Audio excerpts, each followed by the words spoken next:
Well, welcome to another episode of Manhood Fatherhood Myhood, a space to recognize, celebrate, and elevate Black men narratives. And our guest today is Aker. How you doing? What's good? How you doing? I'm doing wonderful. I'm so glad that you reached out to pretty much share your narrative. One of the things that I wanted to do is to have a space for Black men to tell the story. I think there's something therapeutic about that. And then also, too, the media just pretty much just make Black people and especially Black men just look in a negative light. And even if there are something negative, there's still something powerful about telling your own story. You know what I mean? Yes, ma'am. So, so again, I really do appreciate you presenting yourself. So let's just start from the beginning. What was growing up like for you? Oh wow, that's a multifaceted question. Because I guess you can say I've experienced both sides of the fence in life. Mm, From coming from a family that was well established and business owners, pretty much entrepreneurs, through my grandparents and my father, who was a hard worker. My mom, she pretty much raised us. It was five of us. And I grew up in Detroit. I was born and raised in Detroit, Michigan. Pretty much, I guess you would call me an 80s baby, even though I was raised in I was born in the 70s. mm-hmm. And wow, I mean, we pretty much, back in those days, back in the early in Detroit, it was like a transition for the Black family, I think. Or so I'll say so-called Black family when I have my reasons for saying that, because Yeah. I even though we've been labeled many labels, I know that we are more than Black people. And when we say that term in a legal stance, it basically means dead, legally dead. So I'm very careful about using that term Black. But for the sake of conversation, we'll say, for the Black family, um, we got exposed to, drugs came into the community very heavily, and alcohol and different things like that. And at that time in the 80s, it was a recession. So Detroit was hit hard with a lot of drug violence and different things like that. And that carried over into our family. And, I had a lot of uncles. We had a very big family. We still do, actually, Detroit and throughout the country. But we got, our family got exposed to drugs. My parents, both my mom had, she was young when my father and her married. So I think she was like 18. My father was 21. He was working, he bought his first house at the age of 21. So, but my dad was in the streets and dealing with men, businessmen that was moving a lot of weight back in those days. And No. so I grew up in a household where I saw my father go to work every day. I saw him, he loved my mom or whatever, but when they got, they just kind of, I don't know. My mom was sick a lot, back and forth to the hospital. It was just a lot of stress back in those times, I guess, for my parents, and they wasn't able to hold it together. But I think drugs had a lot to do with it. And I watched my father, like I said, I watched my father go to work every day, my mom. But even at that time when we was dealing with that stuff, at that same time as a child, I remember going to school in a limousine, picking us up. So we went to private school, we went to Catholic school, we went to public school. So I got exposed to a lot of different cultures very young. But Okay. the main culture was the drug culture, Mm. because at that time, it was a driving force in the community. There was a lot of people making a lot of money, and it's just everywhere, So at the age of 9, 10 years old, after that, my mom and father divorced, I think, when I was like 4 or 5. And at that time, it was just me and my younger brother. My father it was two of us. And with my mom was married twice, so with my stepfather, they had 3 children. So they later came right after my parents divorced or whatever. And so the drugs basically, my parents got strung out on drugs, crack cocaine, alcohol, and so at that time, my grandmother was the matriarch of our family. My grandfather was too, though, but my grandmother was way more. She hustled in a lot of different ways. She was very well educated, but she was ahead of her time in some of the things that she was doing that landed her up in a federal penitentiary. So when my grandmother got arrested, we were actually with her when it happened. The feds came and they surrounded the house, and they was in these suits and everything, and they took her away. And that was like from that very point, our life began to change. Yeah. It was like a covering over us, because she kind of took over where my mom kind of fell short. My dad fell short, and at that time, my dad had left Detroit because he had, he realized that he needed a change, and he was trying to live. He was always a strong man. I never take that away from my father. I get a lot of my work ethic comes from him, and my stepfather too. When my stepfather came into the picture, he was, he's still in my life to this day. I still love him as a father. My biological father passed away 2 years ago. And again, he was on drugs, crack cocaine. So I watched the drugs kind of destroy our family. And I was the type of child, me being the oldest, I would challenge adults at a very young age. I would take their crack, I would throw it in the garbage.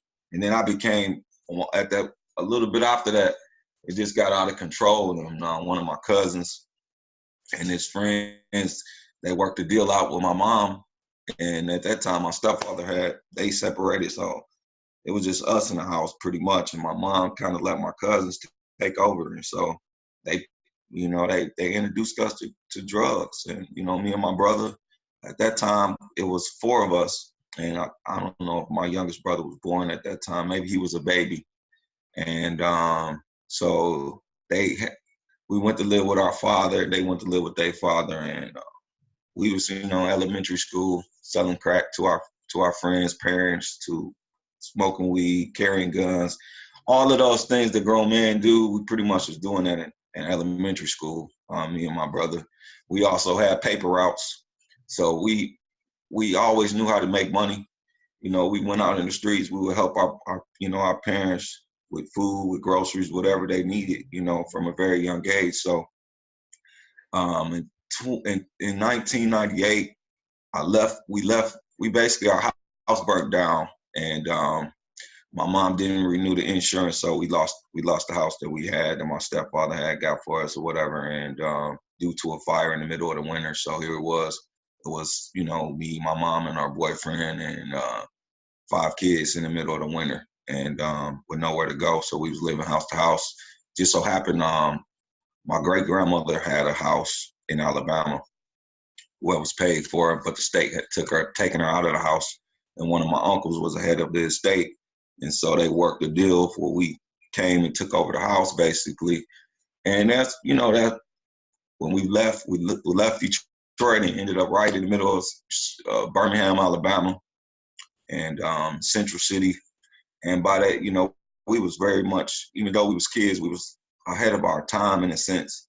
And so we began to be exposed to a lot of the drugs and gang activity there. It was like one of my aunts, and I love my aunt to this day, but she was on crack too, and she was very beautiful, attractive woman, and so we got a lot of favor from a lot of the drug dealers in the neighborhood. So we would go pick up drugs for our aunt, take them to her, and then they was like, "Oh, these young dudes, like, they gave us some Zach." So we was selling drugs. We went from there, from Detroit, and so when I finally hit down in Fairfield, Alabama, which is a suburb right outside of Birmingham, I was pretty much exposed to a lot of things at a very young age. So, but I always worked. My mom's boyfriend, he got us a job. He got me my first job. I was doing rehabbing homes with them and doing everything from cutting grass to painting to cleaning out houses. So, and doing auctions. So the guy that we worked for, Rex McCrary out of Alabama, and he had probably at that time over 100, maybe 200 houses throughout our state of Alabama and the South. And so he would pay me every day. And I don't know, my grandmother, she kind of exposed us to a lot being young, because when we were little, we didn't know what a budget was. You know, we would just go. She would take all of my cousins to the mall or whatever, and we just get whatever we wanted. It was never a question of how much something cost. So if we went to Toys R Us, we probably would fill up the car with toys. You know, so I had that experience, but also I had the experience of being in the street, being around a lot of older people when I was young. You know, I was young and I was like an adult. Like most of the people that I spent time with outside of school were grown people, and they allowed me in their circle. And so I was get exposed to, you know, the drug life and that kind of stuff. They schooled me. And so, you know, I was lucky enough that my grandparents, you know, my mom, my father, they really instilled in us to go to school, get an education. That was a real big thing in our family. So even though I did all that in the street, I went to school every day. I pretty much kept average grades to honor roll for the most part. I was never like dumb. You know, I would pretty much, school was pretty easy, because I say that because I studied and I read a lot. And when I moved to Alabama, it changed my life, because the school system was different there. It was a more tighter, everybody knew everybody, and so the teachers were more hands-on. They would paddle their students and all that kind of stuff. You know, this was like early 90, 91, 92, 93. And here it was, you know, we was in middle school, high school, bending over if you get in trouble, you know. And so, but they had one place, it was called a Student Adjustment Center. And it was like jail, where you went to school, you didn't talk, and you would do crazy, insane assignments like 1,000 definitions from A to Z, or 10,000 definitions, or 100-page report on a specific topic. And you had to do your schoolwork too. And so that would give us cold lunches and pretty much kind of scare us straight, if you will. Yeah. And so being exposed to that, I was learning by force. I was almost forced to learn things that I probably would never learned or studied had I not been, you know, in that position where I was in trouble, but I was getting exposed to all this knowledge. And so it kind of, I don't know, it just kind of piqued my interest even more. And as the older I became, and I remember I was in the 9th grade, and I was in the 10th grade, sorry. And I had gotten into trouble at school. I got into a fight at school with some guys, me and my younger brother and some other friends. Some guys came up to the school, it was a grown man. And in Alabama, you know, you didn't go to other people's schools. You didn't allow other people to come to your schools, especially if they was talking to your girl. So we got into a fight with these dudes, and they started shooting. So it was a big shootout in the school during band practice, football practice. Luckily, nobody was killed or got shot. And so the next day, I got called back to school, and basically the principal, he used to be the, it was so crazy because he used to be the administrator of the SAC program, as we called it. And he was now the vice principal. So he knew me from middle school. So he basically didn't even let me talk and explain what happened. He just was like, you know, you're a threat to the rest of the students. We're not letting you go out to no more school activities. You're not allowed to no more school activities. So at that time, I was living right across the street from the high school, because we lost the house because my mom didn't pay the taxes on the house. So we lost the house for like a couple $1,000s. So we ended up having to move. And then by that time, my grandmother had got out. And I was sitting on the porch one day, and I just decided I needed change. And I called my grandmother. She sent me a bus ticket on the Greyhound the same day. I didn't even tell nobody. I didn't tell my girlfriend at the time. I just left. I told a couple of people that I was, you know, that was really close with, and I left. And I never looked back.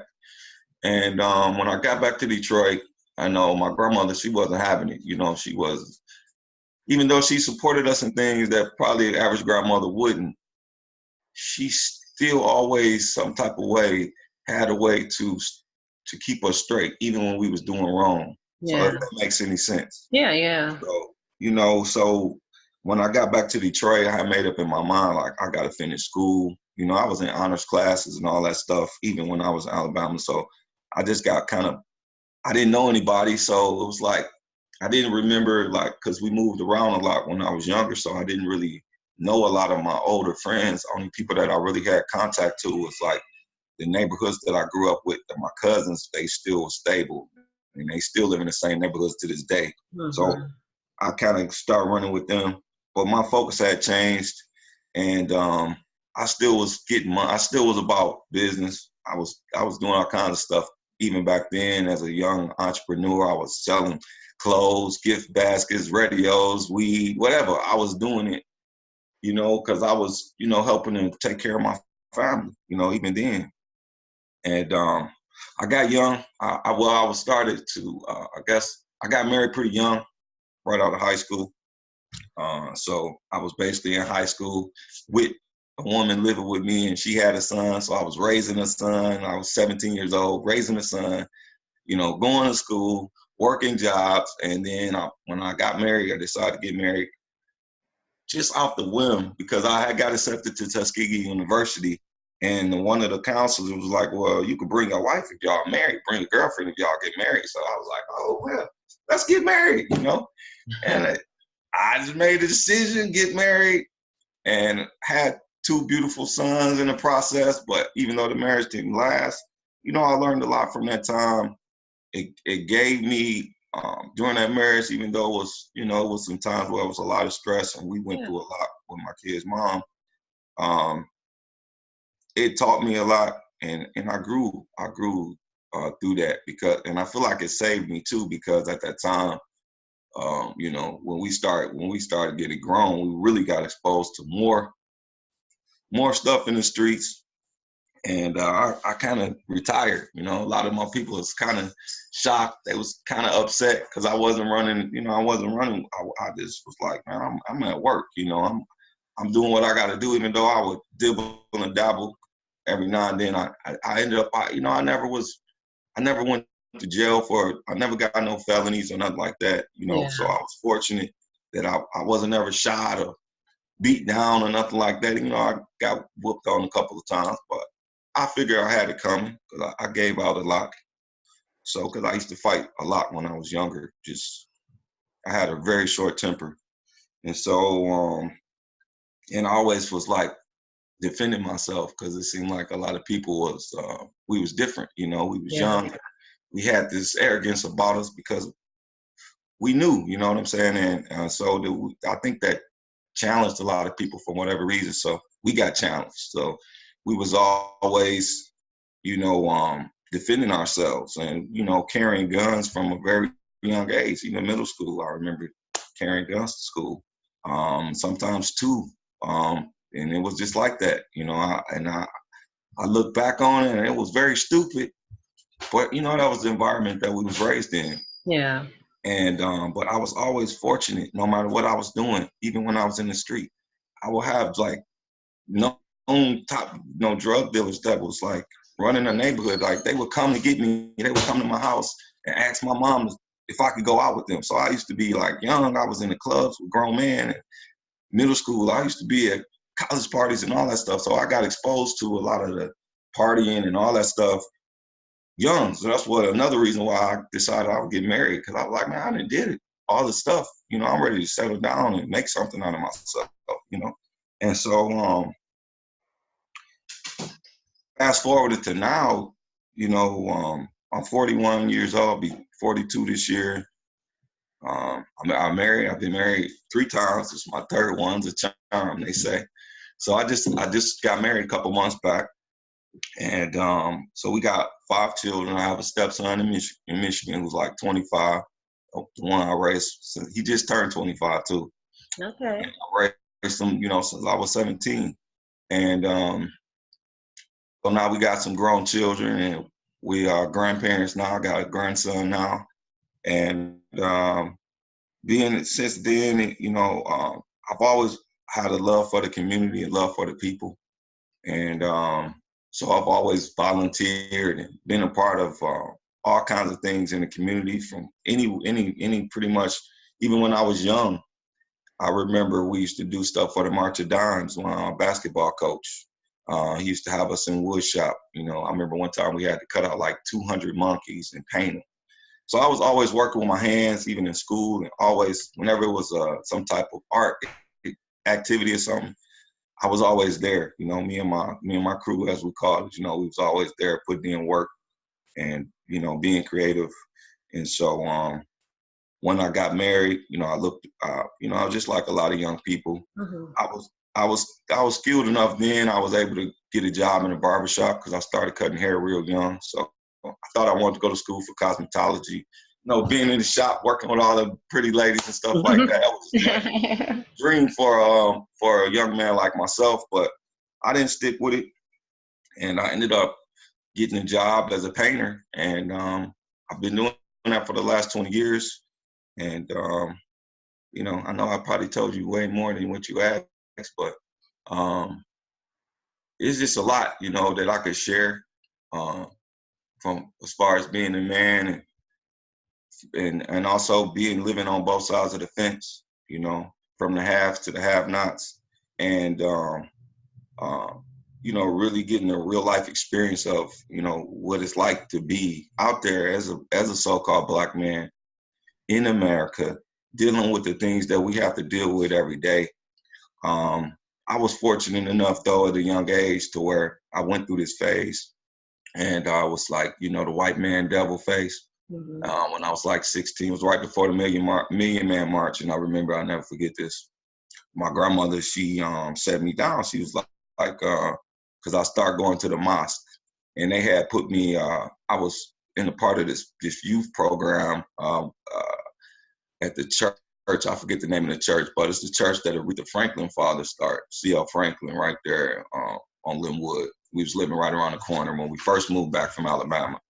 And they had a program with the Nation of Islam in the church to get young men off the street and get them something to do. So we started selling fish, and I was the spokesperson for the group. Okay.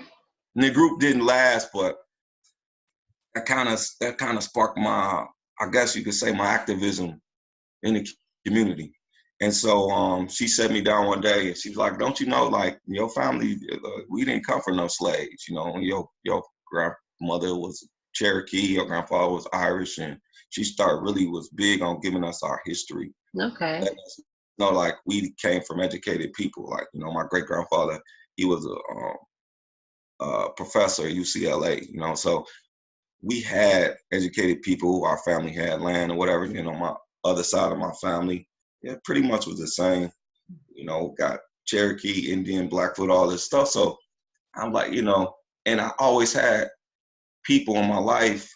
When I look back, even when I was in the street, like when we was home, the house that we lived in before we left Michigan the first time, most of the neighborhoods was like we was the only Black people, or a few of us who was on the blocks at those times. So, but I looked back on my neighbors and how they used to come through. Like my neighbor Christine, and we called her our white mother. They had a swimming pool, and so, that was like the highlight of the summer for us. Yeah. So we became friends, even though her sons were much older than us. They took us in and they would feed us. And I remember her father used to come like Christmas time and holidays or whatever. He'd just bring bags of food and gifts. And so I had to look back on it. I had to kind of look at life. I was like, you know what, my grandma, you're right. And so that kind of propelled me to be the man who I am today,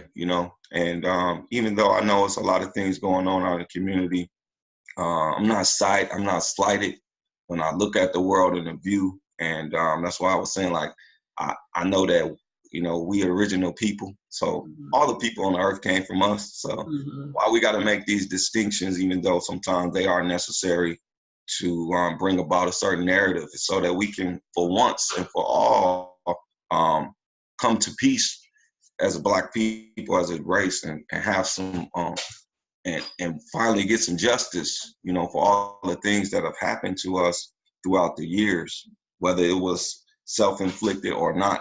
Yeah. So, there is, so that's kind of where I'm at now, and I'm still in the community. I I'm raising, raising children. I've been a single father, so I know what that's like, raising kids and on my own. And so I can relate to a lot of things, Okay. Well, yeah, and with your story, it pretty much demonstrates, like you said, it kind of has both end of the spectrum, from one end to the other of kind of like what to have with and what to have without. And so people listening can kind of see. And also from what I've heard too, is that you also have the influence of having a father and having a stepfather in your life as well, and you're a father and a stepfather. And so just in fatherhood, how will you describe fatherhood? Like if someone was to just, like I'm asking you now, what does that mean to you? Because, for everybody that's different. And then with, especially with the society, especially the way they paint black men as if black men are not involved in their family. Even if they're not together, black men are still involved or want to be involved. But just in general, how you've already kind of said in your story, how your father and stepfather had influenced you, but just in general, how how will you define that? Well, looking at the examples that I had, even though both of my fathers, you know, were they went through their drug addictions and alcohol and all that kind of stuff, they were still great men at the top of the day. And no matter what they did, they loved us. Like even in their imperfection. And one of the things that I learned from both of my fathers, they would always tell me, never follow in my footsteps. And if you're gonna do something in the streets, here's the rules. Like my fathers, they would sit me, they would sit us down. Oh, you want to sell drugs? Oh, really? Okay, you want to sell drugs? Well, this is what you need to look out for. They wouldn't be one of them type of parents to be like, oh, don't sell drugs, and be a hypocrite. My dad was just the realest person. Like he just always kept it 100. Even my stepfather too. But looking at my father though, from a very young age, I remember growing up, like he would have guns, and sometimes you come home, it'd be a whole table full of cocaine and weed or whatever. And, we didn't touch it. Lucky he was like you better not touch. He would really put fear in us. But at the same time, they would, always say like, they wasn't trying to get rich off of it. They was just trying to take care of their family. Yeah. You know what I mean? And so I had a lot of utmost respect for them. And being a father myself, raising young men, like we got 5 sons total, 2 in the house, and 3 gone now, because my son had just had the baby. Him and his girlfriend, they got their own house, so they moved out last year. Well, he moved out last year, so now it's just we got 2 14-year-olds getting ready to be 15. So we got 2 9th graders, and I swear, like, they challenge me as a man because I see them like they want to smoke weed now and all that kind of stuff. And I had to talk with my son because I've been smoking weed since I was like in elementary school, off and on. And I told my son, I said, listen, man, you want to be an athlete, it's certain things you need to do for yourself and for your body. When I was an athlete or whatever, I played on championship basketball teams, whatever. We wasn't getting high, like we wasn't doing that stuff every day. It was like a weekend type of thing, you know what I mean? And a lot of times when we got old enough, we spent a lot of time with our family. So the grown-ups would be upstairs and we'd be outside or in the basement doing our thing, And so they kind of covered us, even though they knew we probably was drinking and getting high and stuff like that. So I try to provide a covering for my children and giving them the opportunity. Yeah, you're going to make mistakes, and giving them the wisdom, to let them understand, like, if you're going to do these things, these are the consequences. So if you're ready to deal with them, I can't be with you 24 hours a day. I'm just going to give you the tools and, hopefully you make the right decision. So it's, when you brought up in the way I have been, and experienced a lot of being, you know, even when it comes to sexuality and different things like that. When they deal with girls, I always tell them, like, treat women with respect. You know, don't try to be no player or nothing like that. Keep it real with them, because, you know, y'all ain't married enough like that. Don't, you know, so I'm trying to get them to keep it real, be honest, you know what I mean? And so far, I think that it's paying off, you know, as a father. And the main thing is, like, you can't preach it if you ain't willing to do it. You know what I'm saying? It's like if I'm telling my kids every day clean their room and my room jacked up. You know what I mean? And so my side of my bed been kind of jacked up for a minute. Speaking of which, so, like, I try to keep my kids like, yo, when you organize, when you can know where your stuff is, your life will move a lot better. Sometimes as parents, we gotta practice what we preach more times than not. So that's where the work is, I think. Being a parent and with children being exposed to way more than we ever was. Like, they got phones, they can look up anything. Like, we didn't have that access. You know, we had to, like, if we want to see a naked woman or something like that, man, you had to, like, it was like you were searching for gold for real, because it wasn't readily available like it is now. So, you know, I just try to get them knowledge, you know what I'm saying, and be real with them and let them know, like, what's out there waiting for them if they go down these roads and these paths. And they don't have to do it, you know. If they just apply themselves, they can have all of those same things without going out there risking their life, you know, or going up in prison for something stupid, you know. So that's, I think, the best way is just kind of try to lead by example. Yeah, and that's really, really important too, because sometimes parents can be doing one thing and then verbally, you know, telling them to do the opposite. You know what I mean? Oh, And yeah. one thing that I definitely applaud you for, and that is being able to talk to them openly. You know, because sometimes, not all men, but some men have difficulty with their own feelings, and just in general, just in our culture, you know, talking about relationships, talking about love, talking about money, talking about sex, those aren't conversations that people have readily. And then those are the very things in which, you know, we all kind of end up have difficulty with. And so to be able to talk to, especially men, to be able to tell their sons, like you were telling your son, to treat women with respect, and, you know, and that's really, really important for them to hear that from you, and to be able to see that, because it's not just what they're hearing, it's what they're seeing. It's the image that's probably going to, you know, go further than anything else.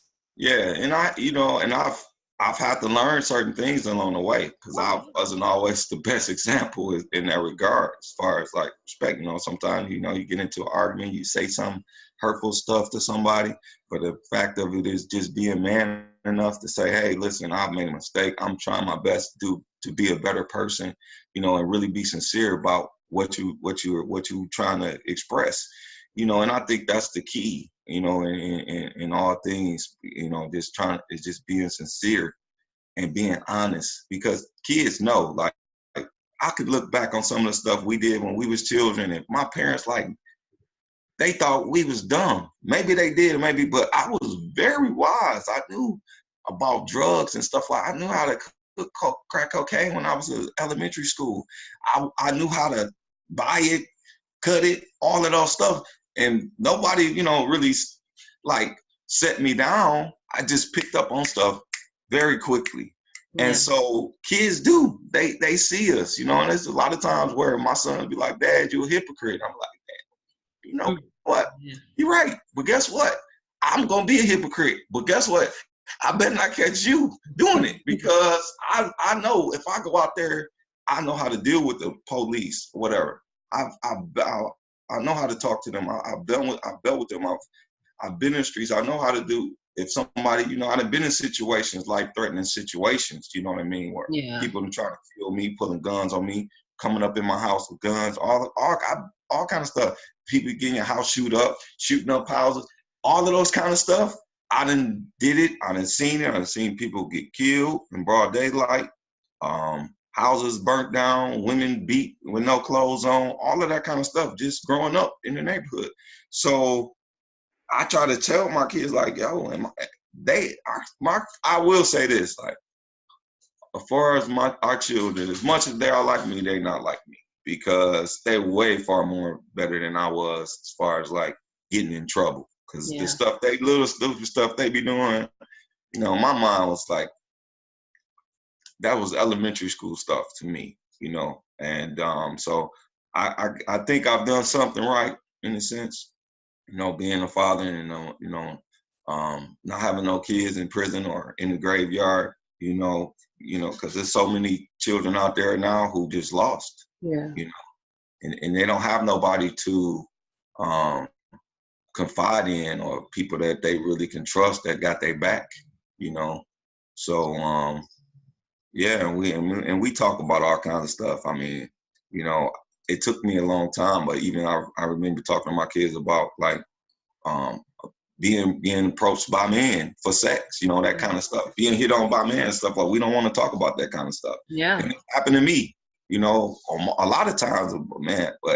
And I could tell my kids, like, listen, a lot of times we would say like, hey, if a man try to get at you or whatever, you want to kill him or something like that. I'm like, nah, man, you just got to understand what you're dealing with, because you don't know what happened to that man that got him in that position in the first place. So when I look at stuff like that, I see it as like a sickness almost. Mm-hmm. Some of it's his choice, but I think a lot of it is a sickness. Because I think back on the times when I was a kid and I had a young man try to get me in the bed with him. And I was like, what? He was older than me. I got out there so quick.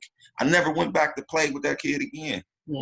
Just something in me just knew, but I think about some of the kids that didn't have that. They wasn't raised like me, like my uncles when we was very young.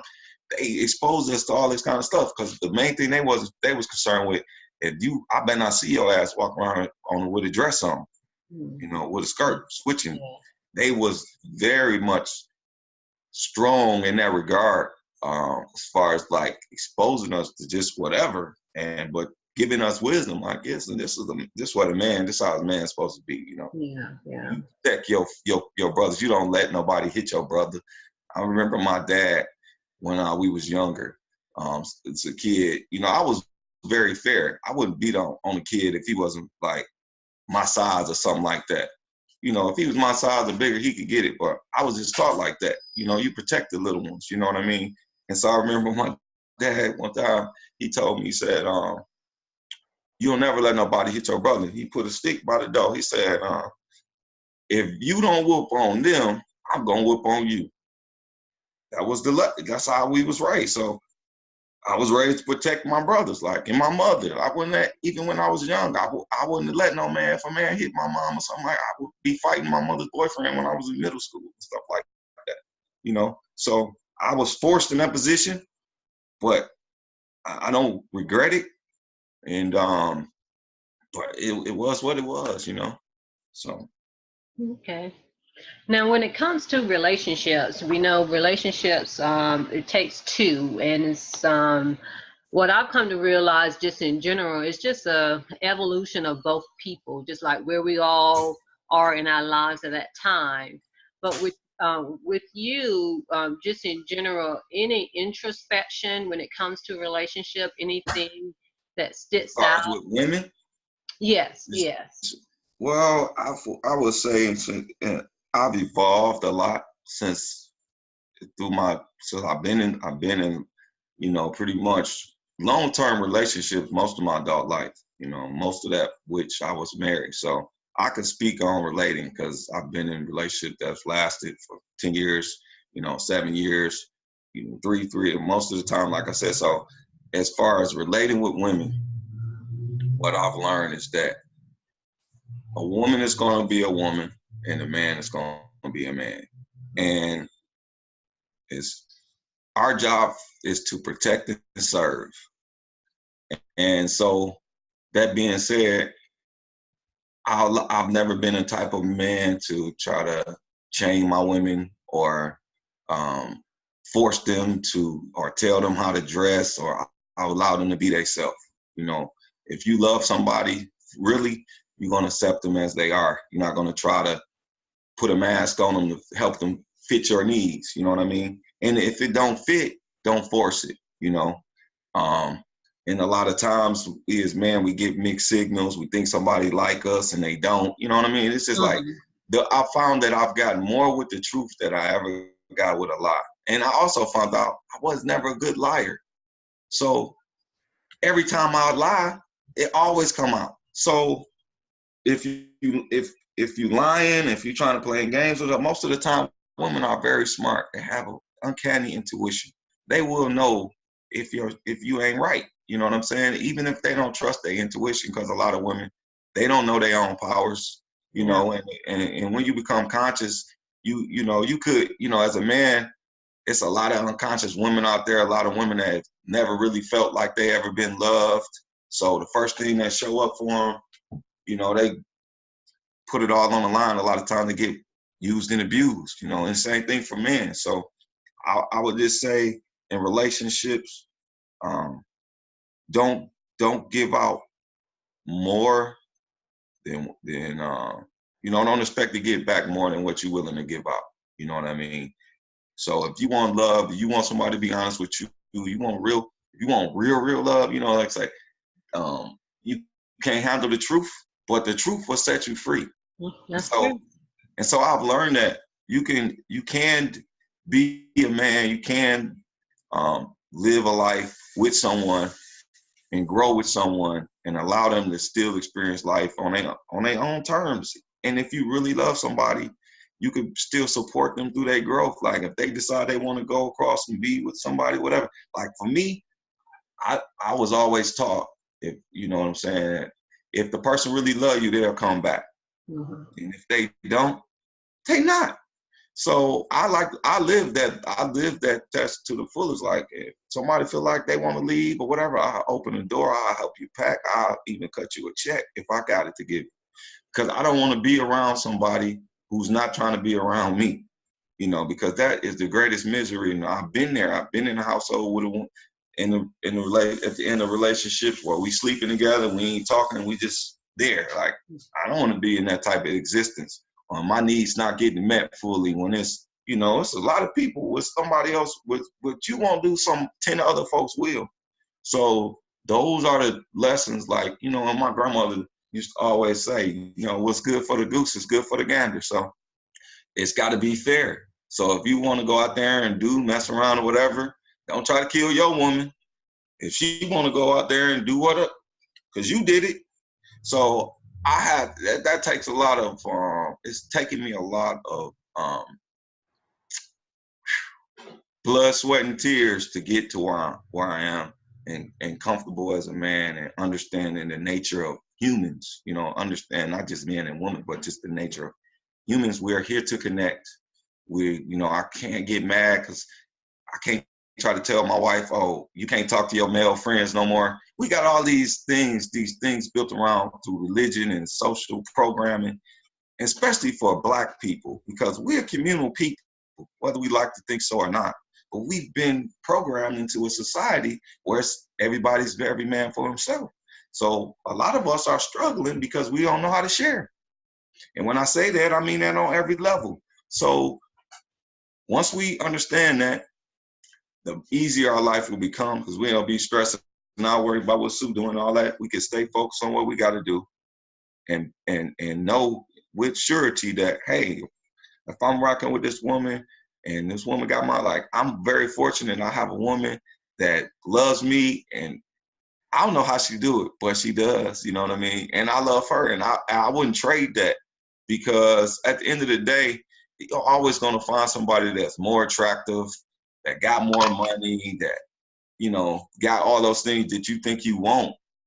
But if they don't got a heart, if they not there from the beginning to the end, when you get to a certain point, I'm a grandfather now. I'm like, I ain't trying to just be sharing my wealth that I'm trying to leave to my family with just anybody. I want to be able to leave a legacy to my wife. I'd rather for my wife to get it than the courts, or somebody else. So I feel like if you got somebody that's willing to be by your side, then you owe them that honor and respect to be there for them, in every capacity. And so once we can heal, for one, I think a lot of relationships suffer because it's, you know, hurt. It's a lot of hurt people out there, and hurt people hurt people.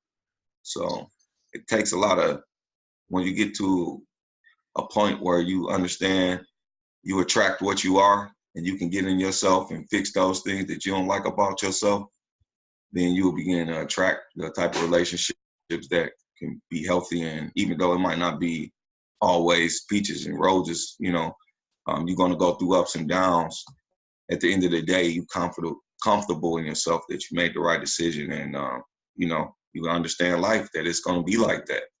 So, you know, that's what I think. That I think as far as relationships, that's kind of what's helped me a lot, is just evolving as a man, as a person, and just being honest with myself, you know. So Yeah, and that is so true what you just said about healing, because even I've come to realize I have this thing that I tell people: we all need healing from something, and sometimes we don't even know it.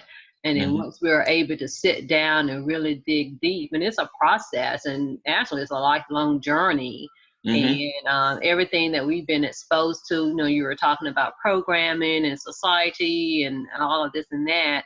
And you also touched a little bit about us evolving. You might have didn't use the word evolving, but it's kind of like, you know, when we're adults, you know, it's not like it stops there. It's that we're right, forever changing, and no one told us that. You know what I'm saying? right, No one told us that we're going to continue to change. It's like our core self is still there, but no one told us either that our core self, meaning the love and joy and the giving, and that part of us sometimes get buried by other things that happens in life. So that's where some of that wounding kind of comes from. And so you definitely hit it dead on. And and hopefully a lot of people, you know, when they hear this, that they can hit home. And from what I'm hearing, people are discovering this, and especially men, you know, they're discovering, like, you know, something's got to change, and they're coming to a realization of getting more, I'm not going to even say getting more in touch with their feelings. It's more so is letting their feelings out. It's like, hey, we hurt yeah, too. You know what I yes, mean? yes, You know. yes, yes. I think one of the issues, and it's a few, and for one is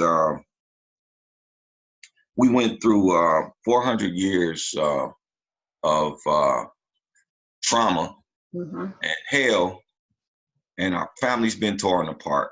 That's the first address. Mm-hmm.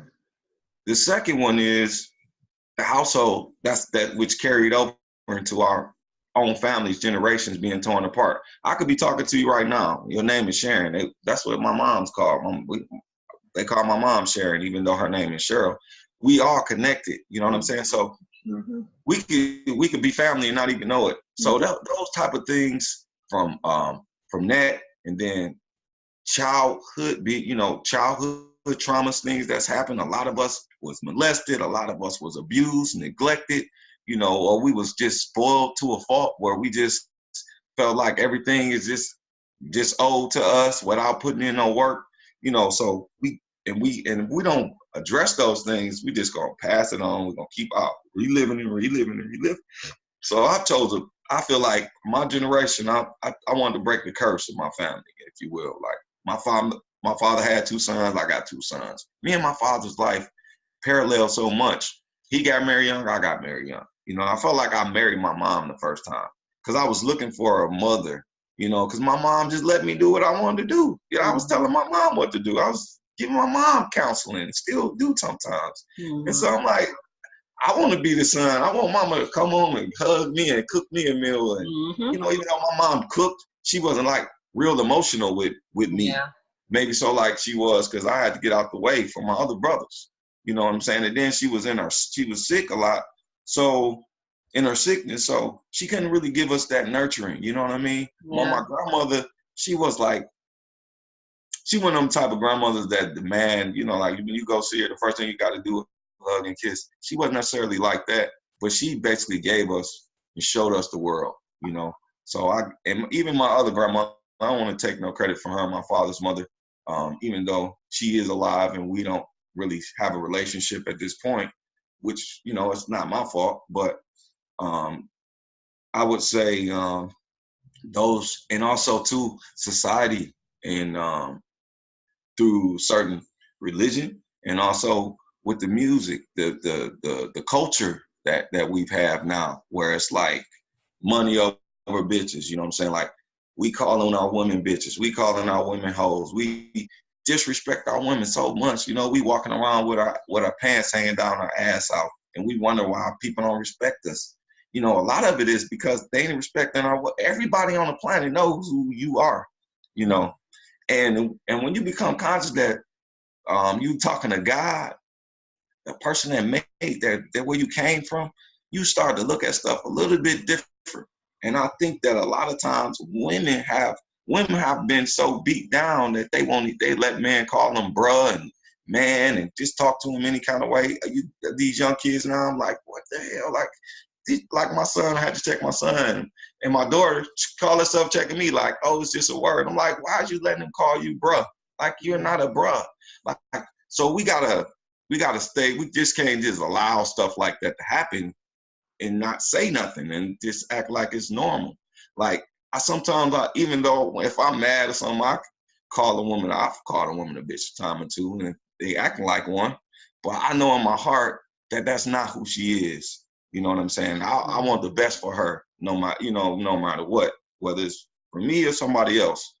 But at the end of the day, we got a lot to work on, and in society, and just having respect for each other, you know, and not and breaking the cycles that's been passed down to us from our forefathers and foremothers who really didn't know no better. To be honest, they just really didn't know. Oh yeah. You know, and so when most of the people in society, they just go with the flow. They go along to get along. It's very few that have it's very few women. I always tell women, like, yo, the men will stop doing this dumb stuff if y'all stop accepting it. It's real simple. You know what I'm saying? Because at the end of the day, what is a man? You want to get money, you want to build wealth or whatever, so he can get a woman. That's the end goal. So, or unless they into men or whatever else they into, you know, these days you don't never know. But whatever the case may be, it's that energy, that feminine energy, that which encompasses all things. You know what I mean? At the end of the day, I was a woman first. You know, there's a female part of me that I accept, and I don't have to feel like I'm gay because I accept the feminine aspects. I'm good with my hands. I appreciate beauty. I could be affectionate. You know what I mean? I could probably do a little work on the romantic part. I'm working on that. But, you know, at the end of the day, we just got to start checking each other. You know what I'm saying? And we have to start holding ourselves accountable. We can't keep pointing the finger across the street. You know what I mean? We got to get in the mirror first, be honest. And, you know, you got to be what you want to see. So if it ain't no good man out here, if ain't no good woman out here, then, you know, what kind of people are you hanging around? You know, where you shopping at? You know what I mean? So maybe you need to go shop across town, because over here, these people over here, they not on the right path. You know what I mean? And even if you are over on that town, you don't got to conform with them. You could bring them some light. You could show them something different. You know what I mean? So every chance, you know, I get, I try to be example. You know, sometimes I fall short, but you know, it's a work in progress. Oh yeah. And that's for all of us. We're all involving. Now, with all of us, we all have our unique gift, something that makes us unique. Sometimes it can come in form of a passion. So when it comes to you, what would you say is your unique gift or passion is? Oh man. That thing that makes you you. I think I've always been the person to say the stuff that nobody else wants to say. Like, I've always been the person to just be different, just not to be contrary, but just because I think different. I mean, I'm a left-handed person, so that puts me out in the eyeball region, out the gate. So my brain thinks different.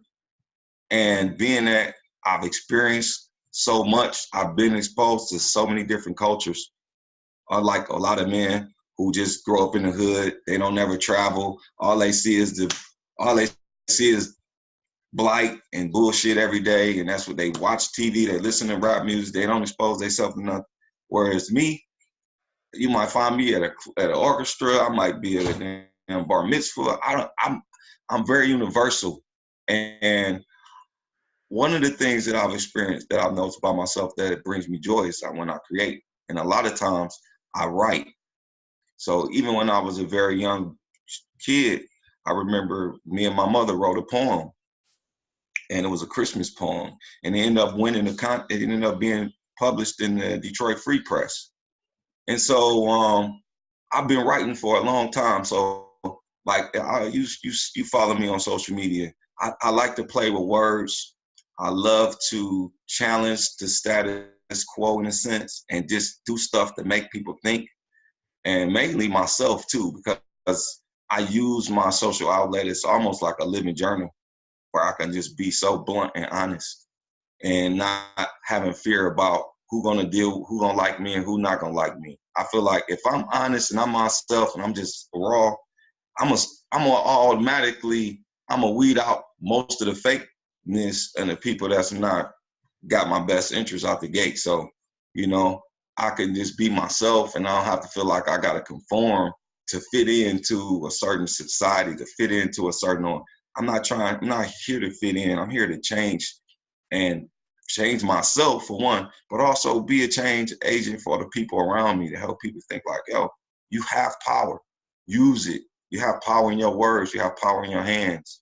You have power in your thoughts.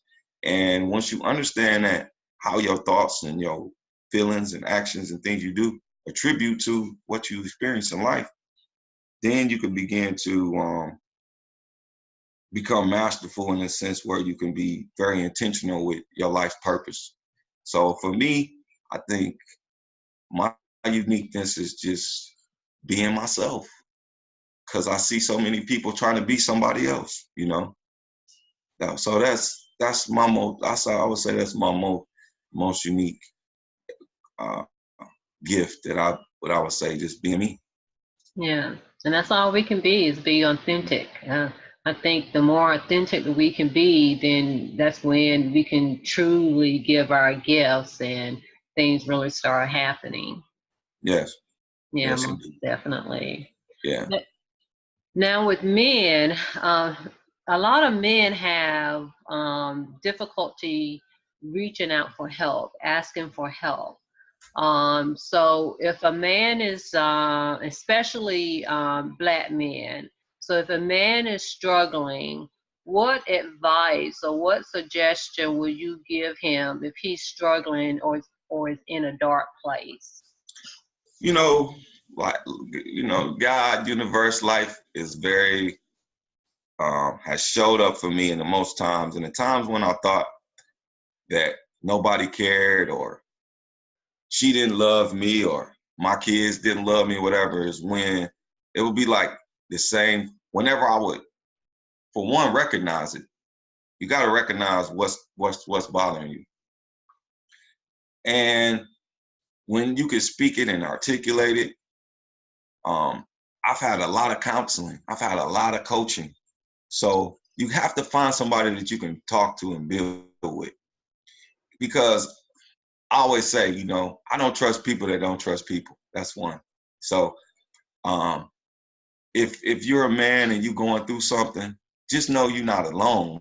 Like, it's so many people that's been through worse than you. And so the longer you hold it in, the longer you hold your healing back. So the quicker you can let it go and release it. Like for me, I look at some things that I've been through, especially regarding like sexuality, because a lot of men been raped and all kinds of stuff, whether it was for money or whatever, and they don't want to talk about that, because that's like the worst thing that can happen to a man, as far as I'm concerned. Yeah, And so I remember it wasn't until like maybe 2012 when I realized that, man, I had been holding back a lot of stuff that happened to me as a child that I didn't have nothing to do. I was innocent. but I've been carrying the shame and the guilt of that for all them years, Yeah. you know. And I was in the closet with it. And it brought forth a lot of pain and disease and all kinds of stuff into my life that I realized I had to let it go. And when I did, that's when the answers, that's when the healing came. And I'm still not all the way there. You know, it's a work in progress. This didn't happen overnight. So it's a lifelong journey. And so when you think that's done, it's something else. So it never ends, you know. So for men, you know, just know you're not alone. You know, find somebody you can talk to. If you can't talk, write. You know, write it out. You know, and eventually those words will turn into sound where it could come out your mouth, and you can have the courage and the strength to share your story, because you can empower a lot of people just by sharing your story. You know, you don't have to have a PhD or a Bentley or none of that. You can influence a lot of people just by being real. And the quicker you can do that, and forgive yourself, you know what I'm saying? No matter what you did, I don't care if you killed people, whatever you did, you have to forgive yourself. If you don't do that, it ain't gonna come from nowhere else. And that's just my view. You can believe what you want to believe, but it starts with you. So I would say that would be what I would recommend for men, is to have courage, you know, because you're not alone. Yeah. And one of my goals with this platform is for men to, for me to have conversations with men, and also for men to listen, and for those who are listening to say, hey, it may not be every single story, but to be able to identify themselves within the story. It can be one line and say, hey, I experienced that, or that's me, or just find something, or to find a strength, or just find words. Because the other thing I realized too, even with my own life, is that sometimes you may not even realize that you need help, or that you're experiencing something, that it was even a problem. Like for me, I grew up in a single parent household, with my mom and my brother. And really not until probably about a year and a half or 2 years ago, I was listening to a podcast, and there were I was listening to Oprah, fatherless daughter, and I'm like, well, I don't have any ill feelings about my dad. I mean, I never did. And now something just kept, I don't know, something just kept sticking to me, or something about it. And I did a little bit more research, and I looked at, I said it was a podcast, but actually it was a video. But one thing that did stick out is that one of the experts had said something about the father is the first male, like for a daughter, the first male relationship that's Non-sexual. and Yes. I'm like, oh, that's probably it. You know what I'm saying? And it's like, oh my gosh, because one theme that I've had is like, I can't depend on no man. No man never, fought for me, or you know what I'm saying? Those kind That of was the things. first program. You Yeah. know, once you understand that, see, the woman's first contact with a man, whether it's just emotional, sexual, whatever, that's the imprint that's going to follow you for the rest of your days, whether you like to think so or not. So until you go back, like I had to forgive my dad. Like my dad used to really, when I got in trouble, my dad didn't use belts.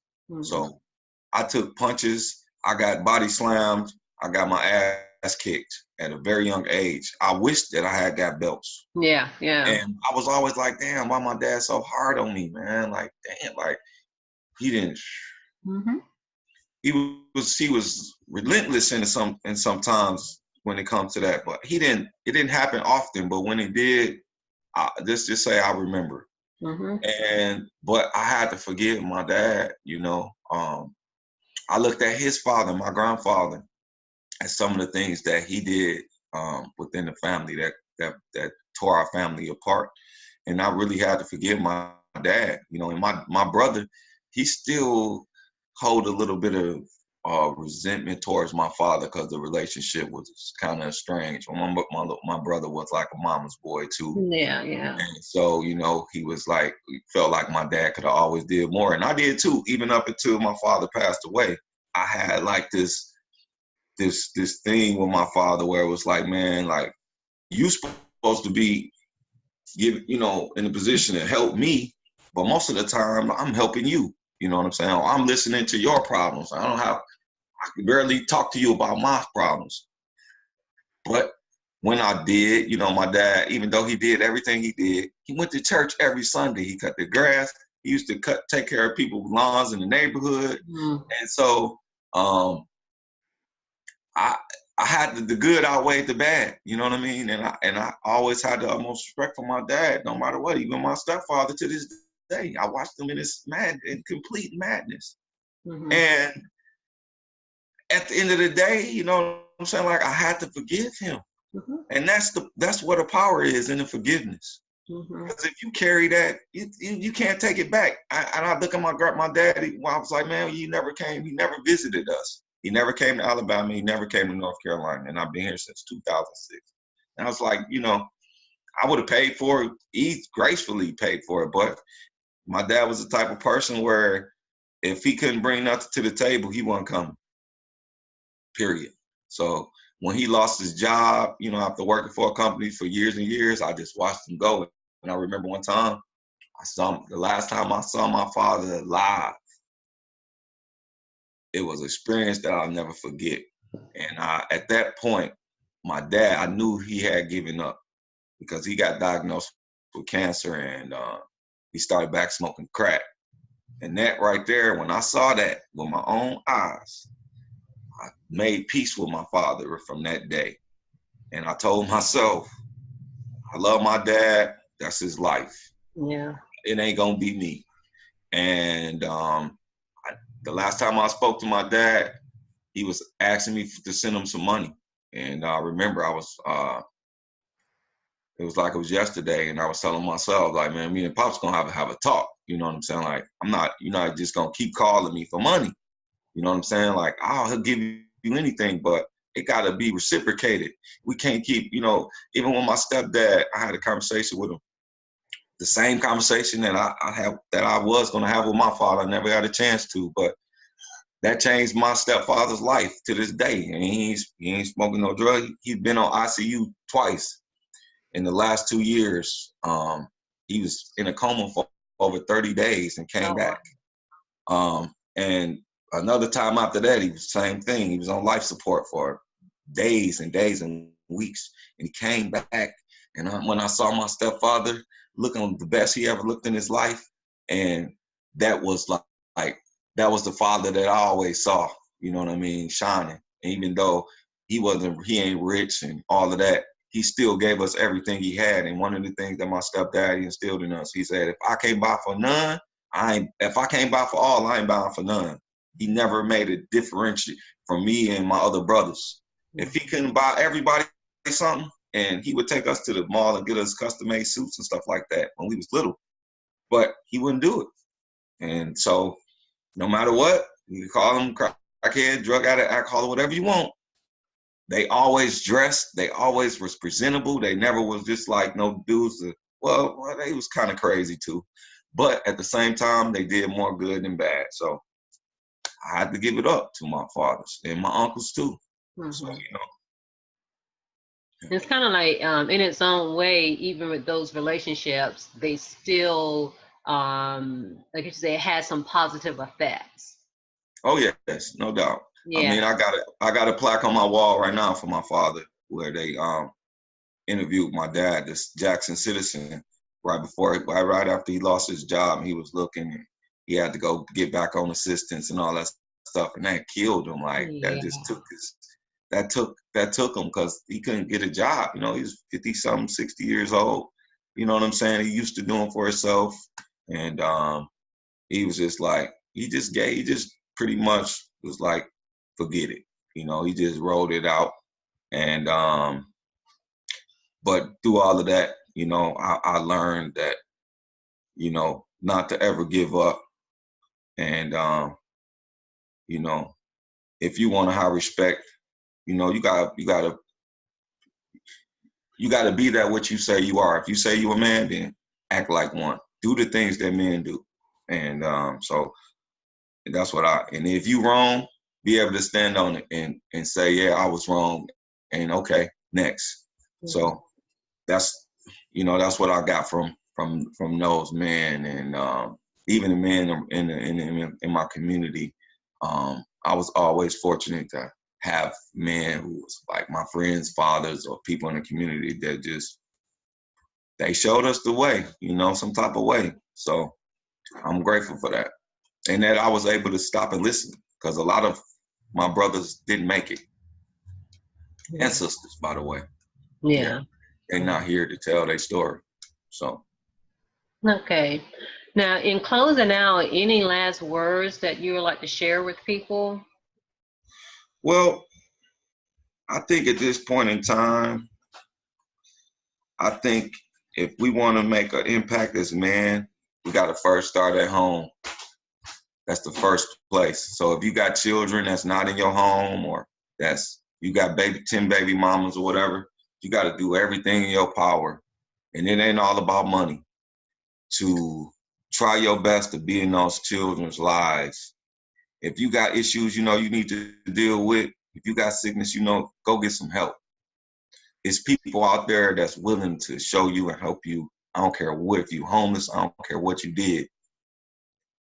There is forgiveness for you, but it starts with you. And after you get your house in order, then you can go out across the borders and be a blessing to other families, to other people that may have lost their fathers and kids in the community. It starts with us. We can't wait for the government. We can't wait for Jesus. We can't wait for Buddha. We can't wait for Muhammad. They gone, and I question if they even ever existed at this point in my life, because I see God in myself. I see God in you and everything I do. So let's love each other as such. We say, even if you're religious, whatever, you say you love Jesus, whatever, well, then start acting like you, start acting like him. Start doing greater works than he. Be that which you want to see. And that's what I can say. If you got a problem in your community with the government, whatever, ain't no jobs, go make some. We have the power. You have a gift, and your gifts and your talents will provide, they will provide a way for you.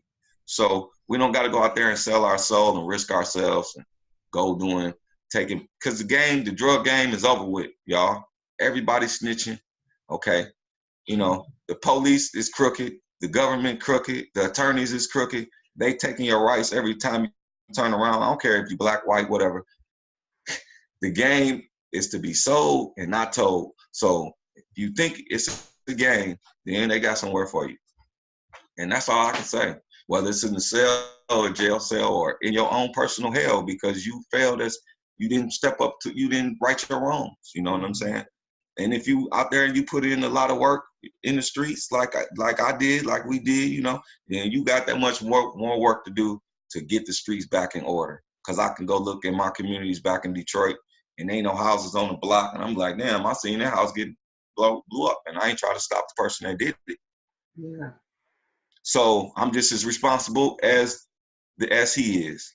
So we got to take responsibility for our own self, our own families, and our own communities. And then, and only then, will we get the respect and the rightful place in creation, in humanity that we deserve. Because we supposed to be tending to the land, taking care of the mother, whether it's the mother of our seeds or the mother of the earth. That's our job.